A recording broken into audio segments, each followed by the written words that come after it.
자, y는 a sin bx 플러스 c 플러스 d의 그래프는 어떻게 그리는지 한번 알아보도록 하죠. 자, 먼저 우리가 요소를 분해해서 한번 생각을 해볼게요. 무슨 얘기냐면 먼저 y는 a sin x의 그래프를 생각해 보도록 하죠. 자, 이 그래프는 결과적으로는 sin의 그래프를 해봤자 우리는 요것만 생각하면 된다고 그러지 않았나요? 네, 0부터 2파이까지. 그런데 이 앞에 a가 붙어버림으로 인해서 모든 함수값들이 a배가 됩니다. 따라서 예를 들면 a가 2라고 한다면 얘네들의 함수값이 2배가 되기 때문에 정확하게 함수값이 2배만큼 올라왔다가 2배만큼 내려가는 이런 그래프를 얻을 수가 있는 거죠. 혹은 a가 뭐라고 한다면 a가 2분의 1이었다라고 한다면 반까지만 갔다가 다시 반까지만 내려와서 이렇게 생긴 그래프를 얻을 수 있다는 얘기입니다. 즉 우리가 얘기하고 싶은 것은 이 a라는 놈 있잖아요. 요 a라는 놈은 뭐에 영향을 주냐 하면 바로 진폭에 영향을 준다. 그지? 최대 최소에 영향을 준다라고 얘기를 할 수가 있어요.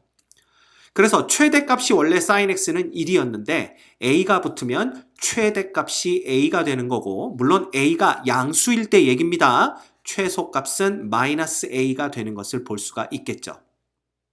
그럼 a가 음수가 되면 어떻게 되느냐? 만약에 a가 마이너스 1이다 라고 했다면 당연히 요렇게 그죠? 까망색의 x축 대칭으로 생기는 요런 그래프를 얻을 수가 있습니다. 그지? 그래서 우리가 이 a라는 놈은 일반적으로 얘기를 한다면 자 봐. 이 최대값 최소값에 영향을 주는데 결국 최대값은 절대값 a랑 똑같고 최소값은 마이너스 절대값 a랑 똑같아지도록 그래프를 변화시키는구나. 이걸 보면 되는 거죠. 됐습니까? 오케이. 별거 없습니다. 자, 그러면 이제 두 번째 우리가 봐야 될 건 y는 sin bx의 그래프를 한번 보도록 합시다. 자, 그럼 볼까?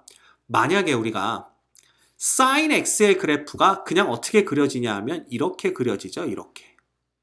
그죠? 여기가 2파이가 되는 겁니다. 딱 한 줄기 그린 거야. 그러면 예를 들어서 a가 이꼴 2였다라고 한다면 sin 2x의 그래프가 되는 거잖아요. 그러면 y는 sin 2x의 그래프가 되는데 자, 이 2x는 x가 파이 값을 가지면 sin의 2파이가 되더라 이거야. 그 다음 x가 2분의 파이 값을 가지면 sin의 파이가 되기 때문에 우리가 어떻게 생각할 수가 있냐면 잘 봐. 여기지 그지? 응? 얘는 정확하게 주기가 반으로 확 줄어듭니다. 즉 얘는 어떻게 그려지냐 하면 여기까지 가서 요렇게 온 다음에 내려갔다가 다시 올라와서 딱 여기까지 오는 거야. 자, 왜 그런가 볼까요? 여기가 사실은 얼마냐 하면 여기가 2분의 파이였으니까 여긴 4분의 파이야. 그렇지만 이 함수값은 4분의 파이를 넣게 되면 sin 2분의 파이가 나오기 때문에 2분의 파이에서의 함수값인 1값을 갖게 되어 있습니다. 또한 여기가 2분의 파이잖아요. 여기가. 얘가 2분의 파이를 갖게 되면 이미 sin 파이가 되기 때문에 0의 값을 그대로 여기로 가져오게 되는 거죠. 이해가 됩니까? x가 파이가 되면 sin의 2파이기 때문에 0의 값이 1로 땡겨지는 꼴이 돼서 결국 얘는 주기가 어떻게 돼요? 딱 반으로 줄어드는 효과를 가져오게 됩니다. 이렇게 그려지는 거죠. 됐죠? 그래서 우리가 알 수 있는 게 있어. 요 b라는 놈은 결국 누구랑 관련이 있구나? 바로 주기랑 관련이 있구나 라는 겁니다.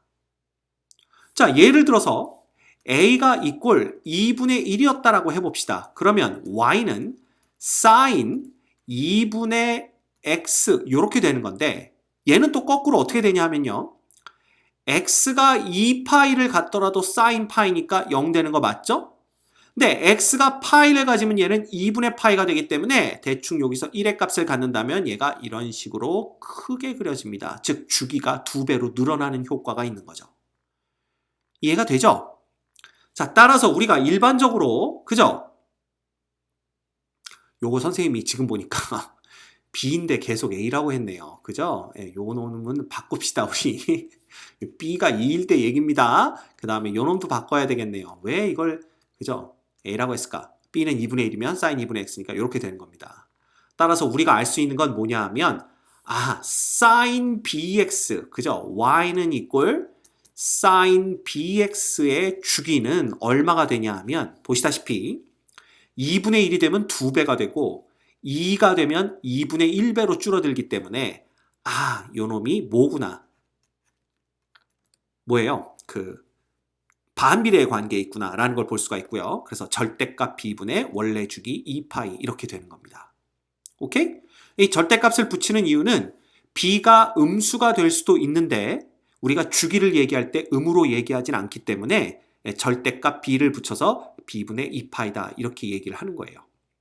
그러면 요것만 우리가 제대로 알고 있으면 사실 문제에서 봤던 이 그래프는 별로 크게 문제될 게 없습니다. 봐, y는 a의 sin bx 플러스 c 플러스 d인데 선생님 아직 c하고 d에 대한 얘기는 안 했는데요 라고 말할 수 있겠지만 보세요. 이놈을 다시 쓰면 y는 a의 sine에 자 중괄호 쳐볼까? b로 묶어주면 x 플러스 b분의 c가 되고요. 플러스 d가 되는 거지. 따라서 이놈은 잘 봐. 이놈은 y는 a sin bx의 그래프를 x축으로 마이너스 b분의 c만큼 y축으로 d만큼 평행 이동한 것밖에는 안 된다라는 겁니다. 그죠? 네, 요것만 알고 있으면 돼요. 자, 그럼 되게 재밌습니다. 봐. 이놈은 하나하나 정리를 해볼까요? 이놈의 최대값은 얼마일까요? 최대값은 당연히 절대값 a 플러스 d가 됩니다. 왜? x축으로의 평행이동은 최대 최소의 영향이 없고요. y축으로의 평행이동은 최대 최소의 영향이 있으니까 플러스 d는 붙여줘야 되겠죠? 그 다음 최소값은 얼마가 될까요? 당연히 마이너스 a 플러스 d가 됩니다. 이건 뭐 당연한 얘기고요. 이것도 최소값 얼마야 물어보면 절대값 a 마이너스 d요 이런 애들이 있어요. 그죠? 예, 그러면 안 됩니다. 그 다음 얘 주기는 자 주기는 그냥 b하고만 연관이 있기 때문에 우리가 배운 대로 절대값 b분의 원래 주기 2파이 이렇게 됩니다. 그리고 평행 이동한 양을 구해라 그러면 자 중요한 겁니다. 평행 이동을 x축으로 얼만큼 했냐라고 물어보면 마이너스 c요 라고 대답하는데 아니에요. 평행 이동은 b로 묶었을 때 bx로 뭔가 원래 그래프가 a sin bx였을 때 마이너스 b분의 c만큼 한 거다라고 알고 계셔야 됩니다. y축으로는 그냥 d만큼이고요. 됐죠? 요것만 알고 있으면 된다 이거야. 그러면 얘를 알면 우리가 또 얘도 금방 구할 수가 있어요. y는 a 코사인 bx 플러스 c 플러스 d. 자, 얘도 볼까요? 얘 최대값 얼마입니까? 예, 당연히 절대값 a 플러스 d가 되고요. 최소값은 얼마가 되죠? 똑같습니다. 마이너스 절대값 a 플러스 d고요. 주기는 얘도 마찬가지입니다. 절대값 b분의 얼마? 원래 주기 2파이가 됩니다. 그 다음 평행 이동이 얼만큼 됐느냐라고 물어보면 x축으로는 얼만큼? 얘도 마이너스 c만큼이 아닙니다. b로 묶었을 때 마이너스 b분의 c고요. y축으로는 얼만큼? d만큼 이동한 겁니다. 이건 원래 함수가 a의 코사인 bx였을 때 얘기입니다. 됐죠? 우리가 이렇게 정리를 할 수가 있어요. 그래서 코사인에 대한 것도 우리가 쉽게 구할 수가 있고요. 자, 다만 y는 a 탄젠트의 bx 플러스 c 플러스 d다. 얘는 어떻게 되냐 하면 봐. 최대 최소는 없죠. 요놈은 없습니다. 우리가 구할 수가 없죠. 그죠? 그 다음 주기는 얘는 재밌습니다. 절대값 b분의 원래 주기 파이를 써줘야 되는 게 맞습니다. 그 다음 평행 이동도 똑같죠. 다를 게 없다라는 겁니다. 평행 이동도 x축 쪽으로는 얼만큼? 마이너스 b분의 c만큼 y축 쪽으로는 얼마만큼? d만큼. 역시 얘는 y는 a 탄젠트 bx를 기준으로 그렇다라는 얘기가 됩니다. 됐죠? 그래서 여러분들 여기서 중요한 건 뭐냐면요. 바로 이 a와 그 다음 b의 역할만 제대로 알고 있으면 됩니다. 됐습니까? 오케이.